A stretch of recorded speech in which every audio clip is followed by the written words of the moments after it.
Coming up on WUFT's First at 5, a breaking announcement regarding the requirement of children's vaccines in Florida. Reactions from local medical professionals. Plus, a look into the graffiti on the Norman Tunnel representing a larger battle among University of Florida students. We estimated $116.5 million in production losses from that hurricane. And how North Central Florida farmers are recovering from last season's hurricanes and preparing for this season. First at 5, from the University of Florida's College of Journalism and Communications, you're watching WUFT News. We are following 3 top stories tonight. The graffiti battle at Norman Tunnel grows tension throughout campus, and we are learning more about a crash on 13th. This is First at 5. I'm Juan Chaoui. And I'm Carolina Tortorelli. But first, Florida is working to change the requirements for children's vaccines across the state. WFT Isabella Reinoso spoke to medical professionals to learn more from local perspectives. Reactions are pouring in after a major announcement from Florida leaders about vaccine mandates for children. The state surgeon general, along with Governor DeSantis, is working to put an end on mandatory shots for children. During a press conference earlier today in the Tampa area, Dr. Joseph Ladapo and the governor said parents should be able to direct their children's health decisions. Right now, vaccine mandates are in effect in order for children to attend daycares and go to public schools. Ladapo emphasized the right of a person to decide what to put in their body. You know, pretty much every state has them.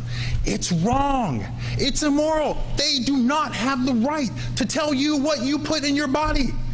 They don't have the right to tell you what your kids have to put in your body.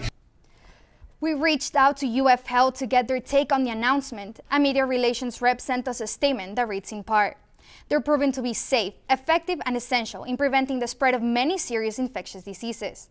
They also recommend consulting with your healthcare professional before making any decision. If the mandate moves forward without any legal obstacles, Florida will be the first state to put an end on this requirement. Ladapo says the Florida Department of Health is working in partnership with the governor's office to put an end on this. Live from the newsroom, Isabella, Reinoso, WUFT News. The removal of Rainbow Pride crosswalks sparked action across the state, came with a swift backlash from University of Florida students. Students we spoke with called the Norman Tunnel the center of a back-and-forth graffiti battle. That's right, Gato. It's almost like a tug of war, but with the back and forth lately, has been more political than anything else. WUFT's Sebastian Broche is live at the tunnel. Sebastian, you spoke directly with students about the dispute.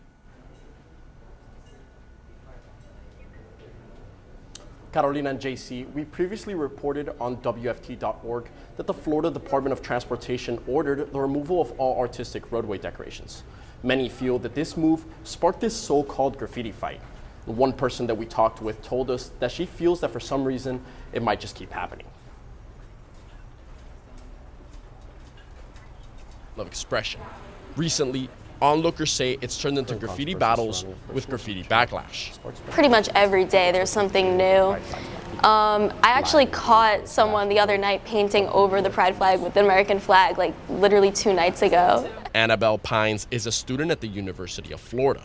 She's noticed the art change on her walks. I don't think anyone's been intervening too much, but people are definitely posting about it on like Instagram stories. Stephen Sykes is with the Young Democratic Socialists of America. He believes that the defacing on the tunnel isn't an act of patriotism, but rather an act of hate. I think they were just offended by any idea of pride in the first place. I've seen stuff from both sides of the spectrum. People that are angry that the pride flags are being painted over, people that are happy about it. Those with opposing opinions did not feel comfortable speaking. Current controversy surrounding a personal group chat sparked speculation as to who the person painting over the pride flags might be. Live in Gainesville, Sebastian Broche, WUFT News. You can find more student reactions and information on the timeline at WFT.org. We're following breaking news just into the WFT newsroom. We learned in the last 30 minutes that GPD is investigating this crash. We received these images and videos from a witness, and you can see a vehicle crash into the wild pie. That's on Northwest 13th Street. We're working to learn more details about the accident, and we'll bring you the latest when we know more.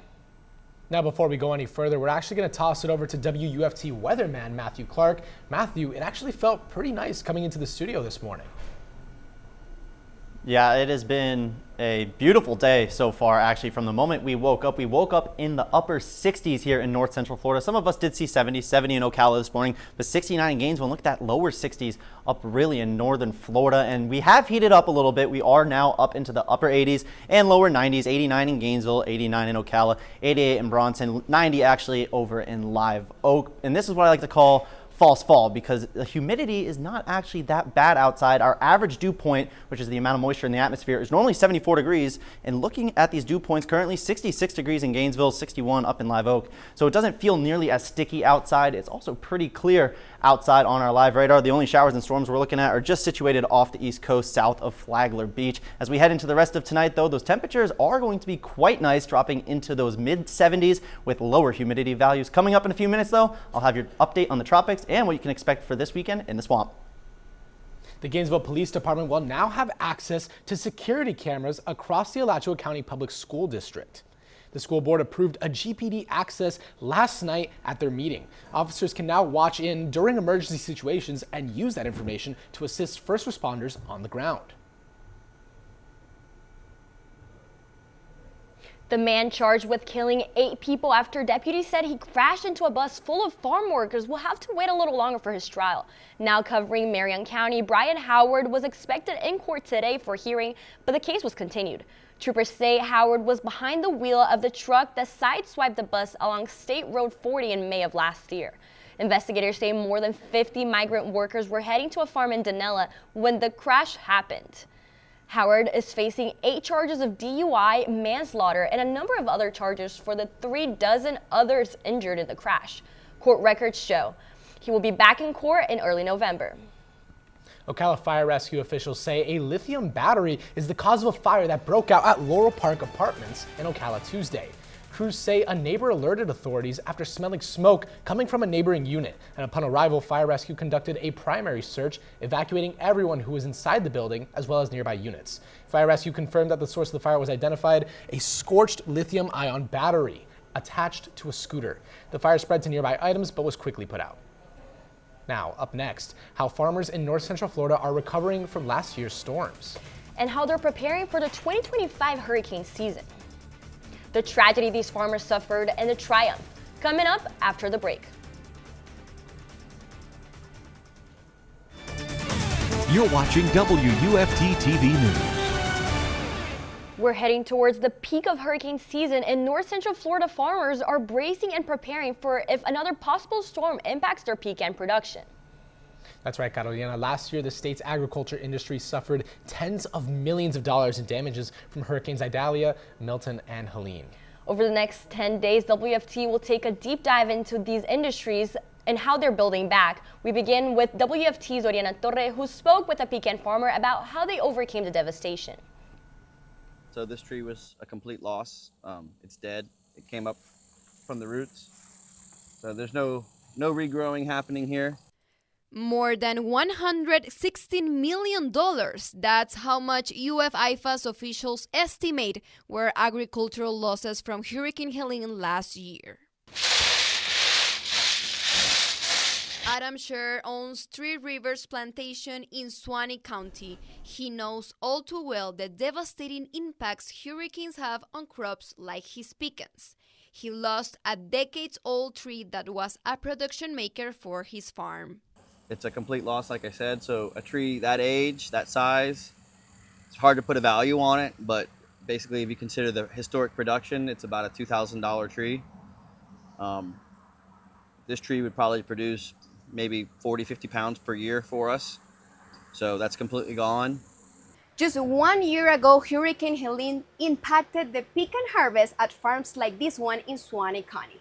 Now we are back in the peak of this year's season with a storm currently brewing in the Caribbean. And farmers I spoke to say they don't want a replay of last year. Krista Cord, director of IFA's Economic Impact Analysis Program, says Suwannee County was the most affected after Hurricane Helene. In this case, Suwannee was hit with the most intense conditions when we sum up that wind, precipitation, and flooding. This time around, Cher is working to make sure he's even more prepared to mitigate any damages from possible storms. This is about 300 gallons of water that we use for our animals in case we lose power. If we lose power, our wells don't work. So this would probably be enough for about 3 days for us. A pecan tree takes 20 to 25 years to reach its full potential, and Cher hopes he won't suffer any more losses. Reporting from Suwannee County, Oriana Torre, WUFT News. Checking in on the tropics, we're watching one area of potential development. I'll have what you need to know and what you can expect in just a few short minutes. You're watching WUFT-TV News. This Thursday, the City of Ocala's Engineering Department will address the need of all roadway users, including drivers, pedestrians, and bicyclists. The department plans to use funding for planning strategies such as improving safety of the city, roads, and creating traffic plans to encourage safer driving. The long-term goal is eliminating fatalities and serious injuries on local roadways. Community members are encouraged to attend from 5 p.m. to 7 p.m. to help shape the project's direction. High Springs residents are facing about a 12% increase in fire assessment rates after a city commission meeting last week. The city is looking at a deficit over $700,000 in the sewer and fire departments. And to avoid the only long-term solution available, which would be eliminating the fire department altogether, commissioners voted to raise fire assessment rates to $250, a $27 increase from before. Changes to sewer service and millage rates will also be voted on Monday, September 8th. And Suwannee County is set to receive $3.5 million in hurricane relief funds from FEMA. The funds are split for restoration of Idalia-damaged electrical and communication systems for Suwannee Valley Electric Cooperative Incorporated. Thousands of customers will have restored power grids. There will also be repairs to severe damages to network communication systems for phones, internet, and emergency services. These funds come from a total of $178 million that FEMA is giving to Florida for hurricane relief. Now welcome back, WUFT weatherman Matthew Clark. Matthew, I mentioned earlier that it was looking pretty nice heading into the studio, but now it's hurricane season. Yeah, tell us a little bit more about what we should be expecting the next couple of days. Yeah, so the next couple of days, there's no tropical threats at all. We're going to enjoy that dry weather, unseasonably dry weather actually, but we are watching one area in the tropics that is well off into the Atlantic, 80% chance of development over the next 7 days and a 40% chance of development over the next 48 hours. If this does become our next named system, likely going to become our next named system with an 80% chance of development over the next 7 days, Gabrielle is that next name. Now I want to talk about tropical timing for a little bit. Notice it was all the way out in the middle of the Atlantic. Notice 6+ days too soon for most decisions. This is well into the future, probably 8 to 14 days, anywhere in between there. Now we may have a tropical depression on our hands as we head into this weekend, but just keep following your local forecast. Tropical timeline, this is not a threat to the long term as we head into peak of hurricane season, which is September 10th. Bring it back to home though on our campus cam, 89 degrees, humidity and dew point though, we're getting a break, 47% humidity and 66-degree dew point. Nice breezy conditions from the northeast at around 10 miles per hour. And it's been a nice day as we've headed into our Wednesday. Woke up in the 60s, 69 in Gainesville, up in North Florida, 64 in Live Oak, and 63 in Lake City. So it has been a beautiful day from the jump. We have heated up into the upper 80s and lower 90s, 90 in Live Oak, 89 in Gainesville, and 89 over in Ocala. So it has heated up nicely, but it isn't that sticky. Now, if we head into the evening, it's going to get a little bit more humid, but notice that the normal summertime humidity values, 75%. Currently, as it stands, 47% in Gainesville, 38% in Live Oak. So it's pretty refreshing outside for our Wednesday afternoon, and that is all in part of this high pressure system sitting over the southeast. It's bringing in this northeasterly winds as we head into today and into tomorrow. This frontal boundary that was over our area has moved its way down to South Florida, bringing in rain, but keeping us clear in north central Florida as we head into the rest of tonight. Temperatures are going to drop down into the 70s. It's going to be quite nice this evening, a beautiful fall-like evening, and then tomorrow we do unfortunately start to continue to heat back up. 93 is a high, some isolated afternoon showers, about a 30% chance of rain, give or take. As we head into our futurecast model, it's going to be pretty clear as we head into the rest of tonight. Waking up tomorrow morning along Marion County, there could be a passing shower on your commute over to work. And then the best chance of rain is going to come in those afternoon hours, very isolated in nature, and then clears up by tomorrow night. As we head into the game day on Saturday, though, notice the high temperature 96 at 4 o'clock. So it is going to be pretty toasty out there in the swamp this upcoming Saturday, but this pattern is going to change, showing you the available moisture in the atmosphere. All this dark green is available moisture. Notice on Saturday we are still pretty dry. Most of that dry air is well situated up to the north, but we still are pretty dry here, so lower rain chances. But this cold front is going to start to move its way down into our area as we head into the beginning of next week. It's going to bring back the rain chances, and it's going to bring back those really humid values. Dry air is not going to reach us. That cold front likely going to stall over our area, which is why those rain chances are going to increase on Monday, Tuesday, and Wednesday up to 50 and 60% respectively. And then for Saturday and Sunday, though, it's going to get hot as we head into the weekend game day. 95 degrees as a potential high on our 7-day forecast. Rain chances coming back to begin next week. And Marion County Public Library and Animal Services are partnering up to give you special deals for a library card sign-up month. Every library card holder who wants to adopt a shelter animal can do so for free. Plus, if you have overdue library fines, you can get them erased by donating to the Marion County Animal Service Shelter. You can also get books, downloadable ebooks, and audiobooks, DVDs, CDs, and more with the free card. If you still need to pick up a card, and head over to any of the 9 public libraries to sign up.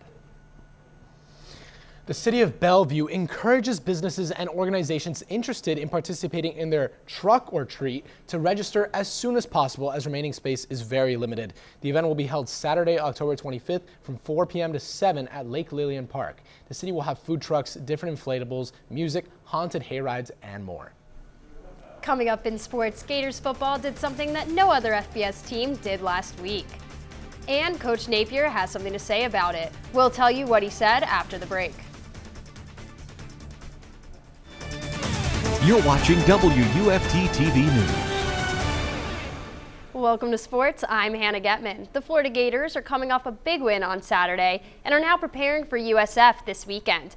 One of the bright spots of the win last week was that the Gators were the only FBS team not to get called for a penalty in its opening game. Head coach Billy Napier spoke Wednesday about his team's discipline. I think we've done a lot of rules education.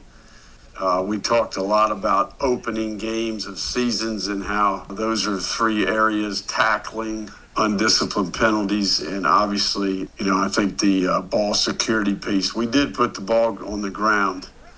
It's important that we don't forget that. While the Gators were big winners last week, so was USF. They beat a ranked Boise State by 27 points. Florida have a perfect 3-0 record against the Bulls and will look to make it 4 at just after 4 on Saturday. Yesterday, we highlighted Florida's jump in the latest AP poll. There was also some movement from future Florida opponents. Miami jumped 5 spots into the top 5, while LSU jumped up to 3. The biggest mover was Florida State. They went from unranked to just above the Gators at 14 after their win over Alabama. Moving to the court, number 12 Florida volleyball served up its 3rd straight win last night. They took down USF in 4 sets. Here's the final call, courtesy of Sky LeBron on WRUF Radio. Gets this one. A service ace! And the Gators win it in 4! 26-24! What a comeback for the Gators in this 4th set. The Gators finished with a season-high 9 aces on their way to their 3rd straight win. Redshirt freshman Ella Vogel led the team with a career-best 5 of those. Florida looks to keep rolling and pick up another win against Ohio State on Sunday. Game time is set for noon in Columbus. Speaking of momentum, Florida soccer looks to carry some of that into its match tomorrow against Florida Gulf Coast. The Gators have won 2 of their last 3. Thanks to a brace from SEC Freshman of the Week Addie Hess, the Gators made easy work of Maryland over the weekend. With a road win under its belt, the team returns home for an in-state matchup against the Eagles. They are 2-1-1 this season and are coming off a draw versus FIU. Hess is the 23rd Gator in the last 30 seasons to score her first 2 goals in the same game.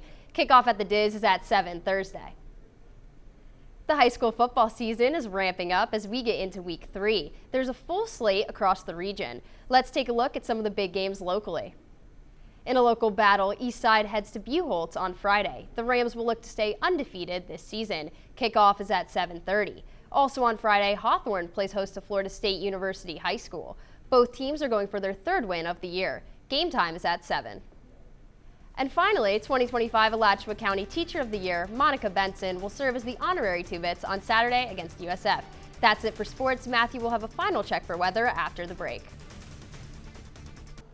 False fall won't last for too much longer. Unfortunately, we get pretty hot as we head into this weekend. 95 degrees is a high on Saturday. Limited rain chances, but those rain chances are going to come back as we head into start the next work week. Fall's here soon, guys. I mean, it's September, October's next month. Yeah, fall showers are coming our way. So thank you, Matthew. Caro, what do you think about that weather? I'm excited for fall weather, you know. I'm excited for my sweaters to come back in style. Well, Caro, we are out of time, so thank you for joining us. We're back here tomorrow for another edition of First at 5. But your North Central Florida news is always on at WFT.org and all our social media platforms. Have a good night.